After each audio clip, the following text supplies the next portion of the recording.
कि आज क्या है, आज इंटरनेशनल योगा डे है।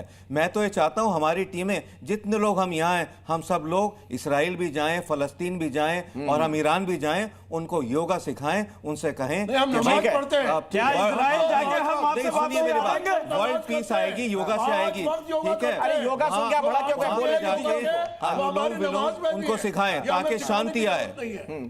योगा शब्द सुनते क्या भड़क क्यों गए? उनको बोल तो लेने दीजिए, फिर अपनी बात रखिएगा। नहीं, मैं एक बात ये कह रहा हूँ, सुनिए योगा जो है ना, सुनिए एक बात कहने दीजिए मुझे, ठीक है आसादी साहब, बात कहने दीजिए। सुनिए योगा में भड़कने की कोई बात नहीं है। मैं एक ऐसी चीज कह रहा हूँ, आप भड़किए नहीं, हो सकता है भड़क जाए। सुनिए, हाँ बहुत अच्छी बात है। योगा जो है, एक मिनट मुझे कहने तो दें। योगा में एक लफ्ज आता है ओम, ठीक है।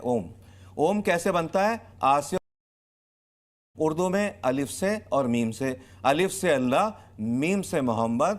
तो फिर झगड़ा काय का? गाल समझ ली ते रौला की, ई राम रहीम ते अल्लाह की। तो ये बहुत खूबसूरत चीज है और मैं समझता हूं कि हिंदुस्तान जो पीस का रोल अदा कर रहा है, ठीक है, इसको आगे बढ़ना चाहिए, आगे बढ़ना चाहिए। ठीक है, जेके त्रिपाठी साहब और प्रभुदयाल जी, मैं आपके पास आऊं उससे पहले आसादी साहब को मुझे लगता है इस पर बोलना चाहिए, अपनी बात रखनी चाहिए। क्या मोदी जी ही विश्व गुरु के तौर पर ये सारी समस्याओं का समाधान निकाल सकते हैं? 1947 से लेकर और आज तक हमेशा हिंदुस्तान अमन और शांति चाहता है हर मुल्क से, लेकिन कुछ मामला ऐसे हुए हैं 11 साल के अंदर कि जो मुझे लगता है कुछ पॉलिसी चेंज हुई है।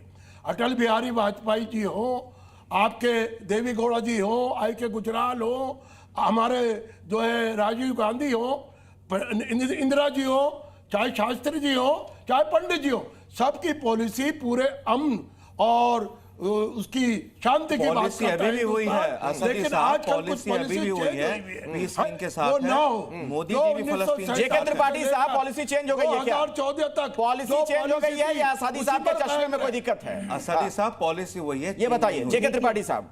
मेरे ख्याल से अखिलेश जी, पॉलिसी में कोई चेंज नहीं आया है, कोई मूलभूत चेंज नहीं आया है।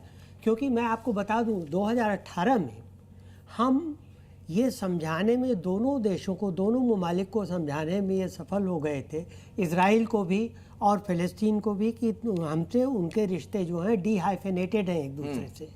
इजराइल के साथ हमारे साइंटिफिक, एग्रीकल्चर वगैरह के मामले में रिश्ते हैं, फ़लस्तीन के साथ हमारे सैद्धांतिक रिश्ते हैं कि हम टू नेशन थ्योरी, हम ये करते हैं फ़लस्तीन एक नेशन। इसीलिए हमने क्या किया, देखिए कि 2018 में एक कितनी ब्यूटीफुल बात हुई, कितनी खूबसूरत बात हुई कि इजराइल और फ़लस्तीन दोनों के राष्ट्राध्यक्ष 1 महीने के फर्क से भारत आए थे, अप्रैल और मई में, क्योंकि दोनों को ये समझ में आ गया था कि भारत की पॉलिसी ऐसी। और दूसरी चीज़ देखिए, अभी हाल में यूनाइटेड नेशन में 6 या 7 बार वोटिंग हुई है, उसमें 3 बार हमने इजराइल के खिलाफ वोट दिया है और 4 बार हमने फ़लस्तीन के, 4 बार हमने। तो इसका मतलब तो ये हुआ ना प्रभुदयाल जी कि पॉलिसी हमारी आज भी वही है, कुछ लोगों के देखने का नजरिया बदल गया है, वो अपने चश्मे से देखना चाहते हैं। त्रिपाठी जी, ये बात नहीं है। नहीं तो प्रभुदयाल जी को बोलने दीजिए।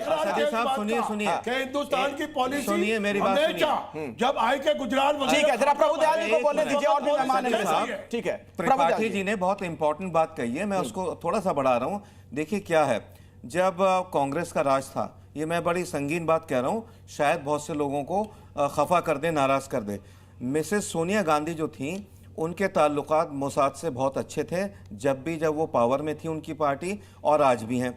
ठीक है, इसी तरह से चलता है। उन्होंने जब भी यूएन में बात आई फलस्तीन की, उन्होंने उनके हक में भी वोट दिया और कई बार वो मतलब उन्होंने वोट नहीं भी दिया। जैसे नहीं ऐसा नहीं, ऐसा कोई एक उदाहरण 2 बार हो चुका है कांग्रेस की सरकार में कभी भी वीटो किया हो हिंदुस्तान ने? नहीं किया कभी वोट खिलाफ किया हो? नहीं खिलाफ भी नहीं दिया, एब्सेंट मैंने अर्ज किया आपसे कि जब आई के गुजराल वीपी सिंह की सरकार में वजीर खारजा बन के आए, तब थोड़ी सी पॉलिसी इंटरनेशनल पॉलिटिक्स, प्रभुदयाल जी बॉल गेम। चलिए ठीक है, आप लोग की बात हो गई सर, एक मिनट ध्यान रखिए, सबको साथ लेके चलता है सर, ठीक है, जैसे भारत कहता है सबका साथ।